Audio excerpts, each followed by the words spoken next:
What's going on, everyone? This is Kevin here, coming at you with my hands-on and first impressions video of the OnePlus Nord N100. So let's get started. Now this device is one of the latest budget phones from OnePlus. It is being offered in the US, factory unlocked, and you can also get it from T-Mobile and Metro by T-Mobile. And to my understanding, this phone has already been a major success over at Metro. And I'm not surprised. Now, I did purchase this phone with my own money, just want to make that clear. And so far, I've been very impressed with it. It's really exciting to see that OnePlus is offering a wider variety of different devices beyond their signature flagships that they've launched in the US over the last decade. Now, to see the most up-to-date pricing for this phone, definitely take a look at the link in the video description, but essentially, it is a very affordable device. Now, before we go over all the major highlights about it, I do want to show you everything that comes included in the box. Now you can see we have N100 branding on the actual box itself with the OnePlus logo in the corner. The first thing that we have here is a packet up front. Let's take a look and see what all is included in here. It looks like we are getting a SIM card removal tool, which is definitely very useful to have. We also have some safety information, a quick start guide, and then another piece of literature right here. Then getting further into the box, we do have an 18-watt fast charger included, which is definitely really nice to have here. And we have a USB-C cable for charging and data transfer. Now with the OnePlus Nord N100, we're getting a very large display at 6.52 inches. In addition to that, the display itself is IPS LCD. And what's really interesting too is that this phone does feature a 90 Hz display. That's definitely something that we almost literally never see for a phone that's under $200. Now the display itself is 720p, but in general, I think it does look really nice, and it does get very bright. We're getting a PPI here of 269. We're getting a 20:9 aspect ratio, so a more narrow but taller form factor. And then finally, we're getting an 82.9% screen-to-body ratio. So we do have a little bit of a thicker bezel on the bottom here, but all the other bezels are very small, and I do appreciate that we do get a hole punch for the front-facing camera. Now that front-facing camera is 8 megapixels, and stay tuned for the full review video, as I'll show you a variety of different photo and video samples from all the different cameras on the phone. Now internally here, with the Nord N100, we're getting 64 gigabytes of storage, and in addition to that, we're getting microSD card expansion.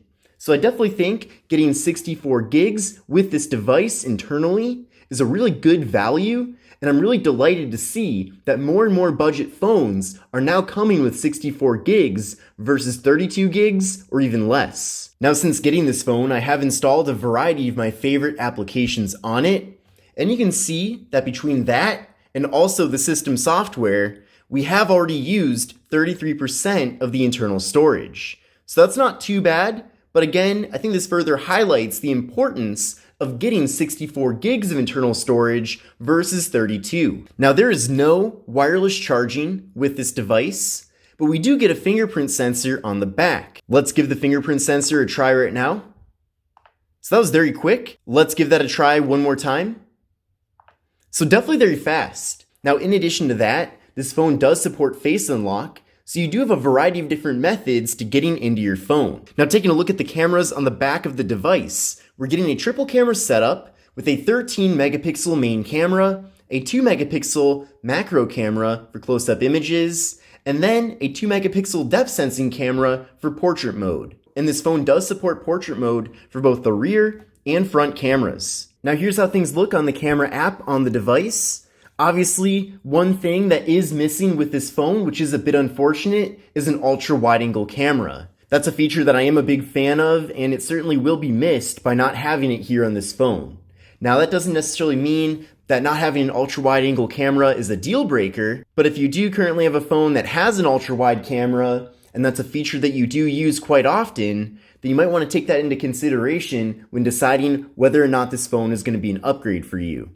But here's how things look through the main camera right now. We can then switch over to portrait mode to get those nice blurred out backgrounds. We can also go over to the More tab to access some other features such as Pro Mode, Time Lapse, pano, and then of course macro mode as well. And as I mentioned earlier, with the macro camera, you can get up very close here and things are going to be in really good detail. Then from here, we can flip around to the front-facing camera and we can take selfies. So you can either do this in portrait mode and get those nice blurred out backgrounds, or you can do it in the standard photo mode. So we do have a lot of different options when it comes to the various cameras on this device. Now internally with this phone, we're getting 4 GB of RAM, which is definitely very well appreciated.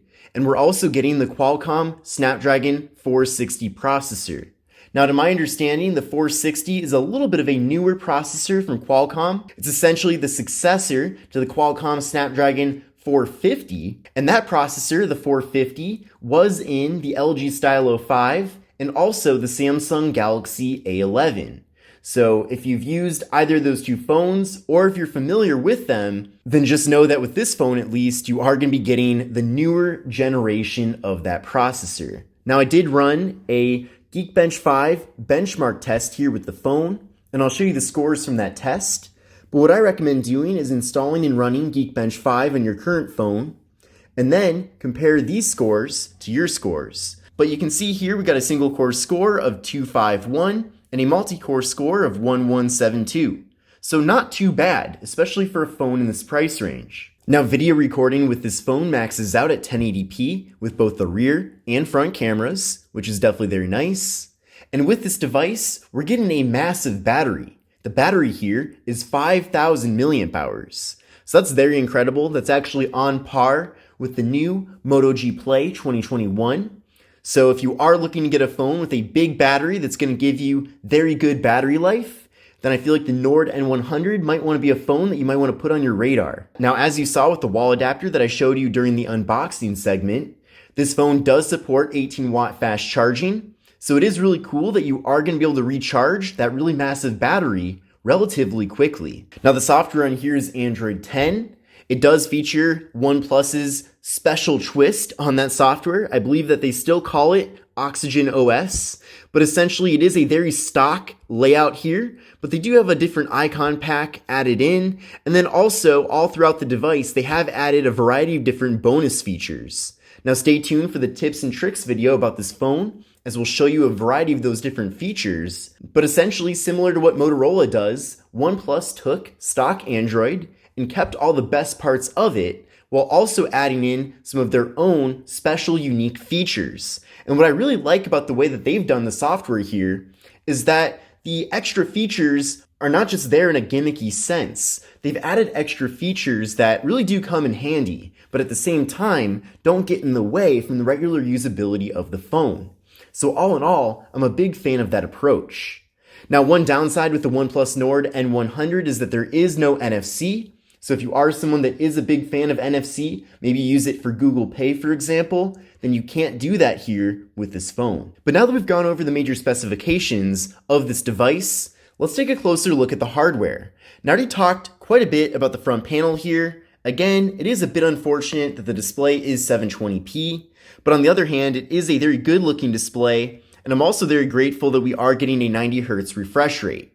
Now, if you're not aware what 90 Hz is in comparison to 60 Hz, which is what we've gotten for a long time with many smartphones, especially budget phones, is that as the level of Hertz goes up, you're getting a faster refresh rate. And the refresh rate is the rate that the display updates the images that it's showing. So for example, when you're navigating around the phone, things are going to look a lot smoother. Now, other phones that are more premium take that even further with 120 Hz, like for example, with the Samsung Galaxy S21. So by having 90 Hz here, it's not quite as noticeable as 120 Hz, but from my observations, things do seem a little bit smoother than you'd typically see with a 60 Hz phone. Now again, I'm a big fan of how they went about doing things with the front panel here, especially with having that hole punch for the front-facing camera. I think it gives it a nice, good-looking design.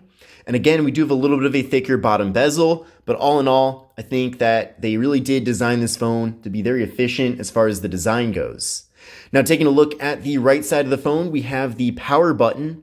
Then on the left side of the phone, we have the slot for the microSD card and SIM card, and then volume up and volume down. Then on the top of the phone, we have the noise canceling microphone. And then on the bottom of the phone, We have the 3.5mm headphone jack, microphone, USB-C port for charging and data transfer, and then also the speaker. And then on the back of the device, I'm a big fan of the finish here, but essentially it is a matte finish on the phone. It is made out of plastic, so not quite as premium as glass or metal. It does still pick up some fingerprints despite not being reflective, but not quite at the level of a phone that does have a reflective back. So I wish more phones had this finish on the back, and hopefully this is the beginning of a bigger trend moving into the future. But you can see on the back of the phone, we have the camera module, flash, we have the fingerprint sensor, and then some OnePlus branding. But that's pretty much it. So I'm definitely very excited to spend more time with the OnePlus Nord N100 as I prepare for my full review video.